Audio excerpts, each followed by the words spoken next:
खबरों से खबरदार रहने के लिए चैनल को सब्सक्राइब करें और प्रेस करें बेल आइकन। दिल्ली में बढ़ते कोरोना के प्रकोप के बीच आज दिल्ली विधानसभा में बजट पेश किया गया। ये बजट दिल्ली के डिप्टी सीएम और वित्त मंत्री मनीष सिसोदिया ने पेश किया। इस बार केजरीवाल सरकार ने दिल्ली में आयुष्मान भारत को लागू करने का फैसला किया है। आयुष्मान भारत योजना को अब तक केजरीवाल सरकार ने दिल्ली में लागू नहीं किया था, जिसको बीजेपी ने दिल्ली विधानसभा चुनाव के दौरान बड़ा मुद्दा बनाया था। सदन में बजट पेश करते हुए डिप्टी सीएम मनीष सिसोदिया ने कहा कि लगातार 6वीं बार सदन में बजट पेश कर रहा हूं। दिल्ली के नागरिकों ने केजरीवाल के मॉडल पर भरोसा जताया है। बजट ऐसे समय में पेश हो रहा है जब कोरोना वायरस की चपेट में कई लोगों की मौत हो चुकी है। दिल्ली में बनी सरकार का पहला बजट है और ये मेरा सौभाग्य है कि मैं इस सदन में लगातार 6ठी बार वित्त मंत्री के रूप में इस सदन में बजट प्रस्ताव रख रहा हूं।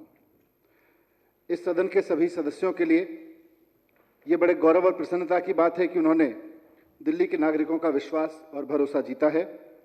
दिल्ली के नागरिकों ने मुख्यमंत्री अरविंद केजरीवाल जी के नेतृत्व में पिछले 5 साल में केजरीवाल मॉडल ऑफ गवर्नेंस पर अटूट भरोसा जताते हुए जो बड़ी जिम्मेदारी हमारे कंधों पर डाली है, उससे मेरा मन दिल्ली के अपने प्रिय भाई बहनों के प्रति हार्दिक कृतज्ञता और सम्मान से भर जाता है। महोदय, ये बजट मैं ऐसे समय में प्रस्तुत कर रहा हूं जब, जैसा आपने भी कहा, भारत सहित पूरी दुनिया कोरोना कोविड-19 की महामारी से जूझ रही है। बता दें कि इस बार मनीष सिसोदिया ने विधानसभा में करीबन 65,000 करोड़ रुपए का बजट पेश किया है, जो पिछले साल 60,000 करोड़ रुपए था। बड़ी बात यह है कि कोरोना वायरस जैसी जानलेवा बीमारी से निपटने के लिए सरकार ने इस साल 3 करोड़ और अगले वित्तीय वर्ष के दौरान 50 करोड़ की राशि का प्रावधान किया है। सदन में बजट पेश करते हुए मनीष सिसोदिया ने कहा कि इस बजट में स्कूली बच्चों को अखबार पढ़ने की सुविधा देंगे। साथ ही अंग्रेजी स्पीकिंग के लिए सरकार ने 12 करोड़ रुपए का प्रस्ताव किया है। हम अपने सभी बच्चों को, जो सीनियर क्लासेस के बच्चे हैं, उनको पढ़ने के लिए अखबार देने की योजना लेके आएंगे, न्यूज़पेपर, ताकि उन्हें पढ़ने का और अपने राष्ट्रीय मुद्दों पर जागृत होने का एक मुद्दा पैदा हो। इस साल जो वर्तमान वर्ष है, जो चल रहा है, हमने 40,000 स्टूडेंट्स को अपने रेगुलर कोर्स के अलावा इंग्लिश स्पीकिंग कोर्स कराया था, बहुत सक्सेसफुल रहा। उसके पहले हमने 25,000 बच्चों को कराया था।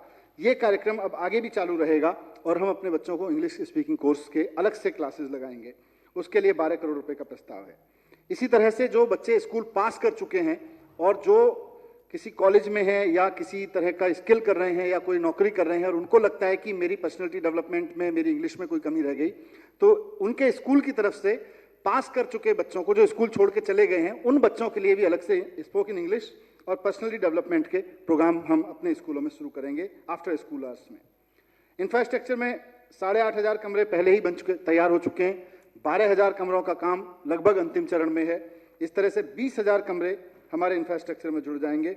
2020-21 में इन कमरों को पूरा करने के साथ साथ मैं 17 नई स्कूल बिल्डिंग्स को बनाने का भी प्रस्ताव सदन के समक्ष रखता हूं।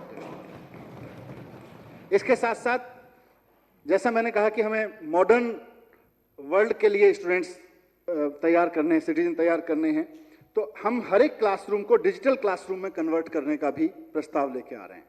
हर स्कूल के हर क्लासरूम को, और विशेषकर शुरुआती दौर में 9वीं, 10वीं, 11वीं, 12वीं के स्टूडेंट्स के लिए ये काम हम इसी साल से शुरू करेंगे और हर स्कूल में पहले ही साल में कम से कम 10 क्लासरूम्स को डिजिटल क्लासरूम में कन्वर्ट करने का काम करेंगे। इसके लिए प्रस्तावित बजट में 100 करोड़ की राशि का प्रावधान किया गया है। इसके अलावा सभी स्कूल्स और सभी मुख्यालयों को, सभी जो हमारे जिला मुख्यालय हैं शिक्षा के, उनको वीडियो कॉन्फ्रेंसिंग के जरिए एजुकेशन डायरेक्टरेट और एजुकेशन मिनिस्टर के ऑफिस से जोड़ दिया जाएगा, ताकि मीटिंग्स में आने जाने में, अलग अलग चर्चाओं में लोगों का समय ज़्यादा न लगे। स्कूलों में सीसीटीवी लगाने का काम भी अंतिम चरण में है और इसको जून 2020 तक खत्म कर लिया जाएगा। 2020-21 में 17 नई स्कूल बिल्डिंग बनाने का प्रस्ताव है। इसी के साथ डिजिटल क्लास के लिए 100 करोड़ रुपए का प्रस्ताव है। इसके अलावा स्कूलों में सीसीटीवी लगाने का काम जून 2020 तक खत्म हो जाएगा। सदन में मनीष सिसोदिया ने कहा कि स्कूल कार्ड में छात्र का हेल्थ कार्ड ऐड किया जाएगा। नर्सरी से 8वीं तक के पाठ्यक्रम में बदलाव होगा। इसके साथ ही दिल्ली के नए बोर्ड का गठन होगा। इसके अलावा इस साल करीबन 90 स्कूल सिंगल शिफ्ट में किए जाएंगे और दिल्ली में 45 स्कूल ऑफ एक्सीलेंस खोले जाने का प्रस्ताव है। खबरों से खबरदार रहने के लिए चैनल को सब्सक्राइब करें और प्रेस करें बेल आइकन।